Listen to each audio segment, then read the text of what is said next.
पवित्रा एकादशी। भविष्योत्तर पुराण में पवित्रा एकादशी का महात्म्य भगवान श्री कृष्ण और महाराज युधिष्ठिर के संवादों में मिलता है। एक बार युधिष्ठिर महाराज ने श्री कृष्ण को पूछा, हे मधुसूदन, श्रावण मास के शुक्ल पक्ष में आने वाली एकादशी का नाम, उसका महात्म्य क्या है?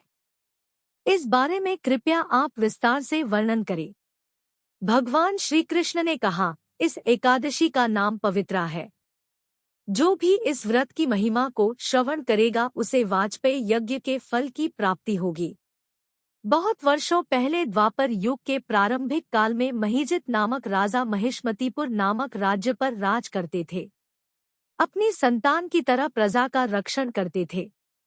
एक बार उन्होंने प्रजा को राजसभा में बुलाया और कहा, प्रजाजन, मैंने कभी भी किसी भी प्रकार का पाप कर्म नहीं किया, अन्याय से कभी धन ग्रहण नहीं किया, प्रजा पर अन्याय नहीं किया, ब्राह्मणों की अथवा देवताओं की संपत्ति नहीं छीनी।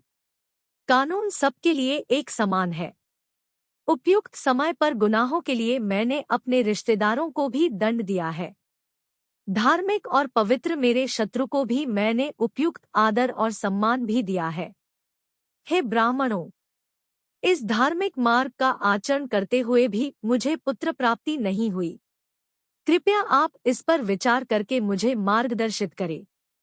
राजा का कथन सुनने के पश्चात सभी ब्राह्मणों ने इकट्ठा होकर विचार किया और अनेक आश्रमों को भेंट देते हुए भूत, वर्तमान और भविष्य जानने वाले ऋषियों को इसका कारण पूछने का निर्णय लिया।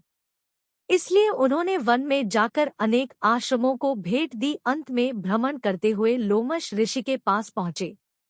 वे बहुत ही कठोर तपस्या कर रहे थे। उनका शरीर आध्यात्मिक था। वे आनंद से परिपूर्ण थे और कठोर उपवासों का पालन करते थे। वे आत्मसंयमी और सभी शास्त्रों के ज्ञाता थे। उनका आयुमान ब्रह्मदेव जितना ही है, बहुत ही तेजस्वी। उनके शरीर पर असंख्य केश थे। जब ब्रह्मदेव का एक दिन अर्थात एक कल्प होता तो उनके शरीर का एक केश गिर पड़ता। इसीलिए उन्हें लोमश कहा जाता था। त्रिकालज्ञ थे। लोमश ऋषि को देखकर आनंदित हुए राजा के सलाहकारों ने नम्रतापूर्वक कहा, हमारे उत्तम भाग्य से ही आप जैसे महात्मा के दर्शन हुए। लोमश ऋषि ने पूछा, आप सभी कौन हैं?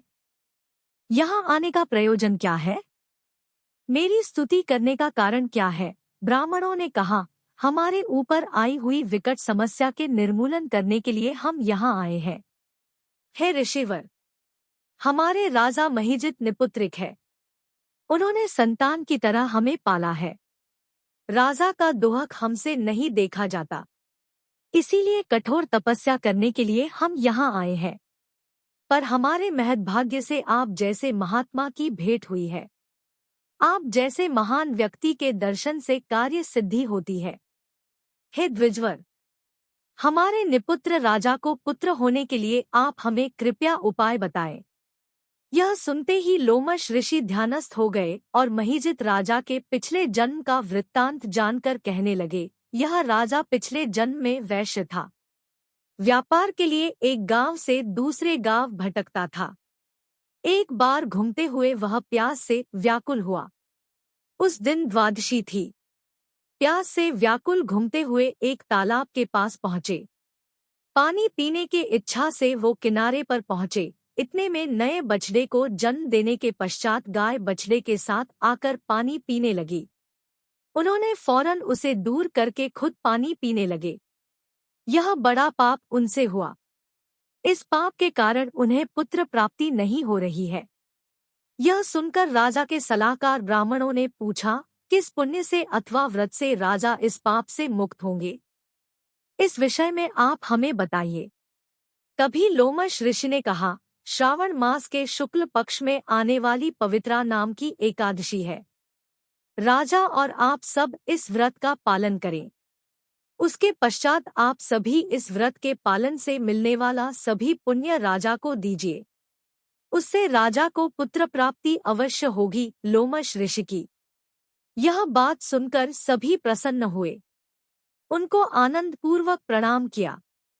राजा के पास सभी लौट आए और सारा वृत्तांत राजा को कह सुनाया। राजा ने भी आनंद से सभी प्रजा के साथ पवित्रा एकादशी का पालन किया।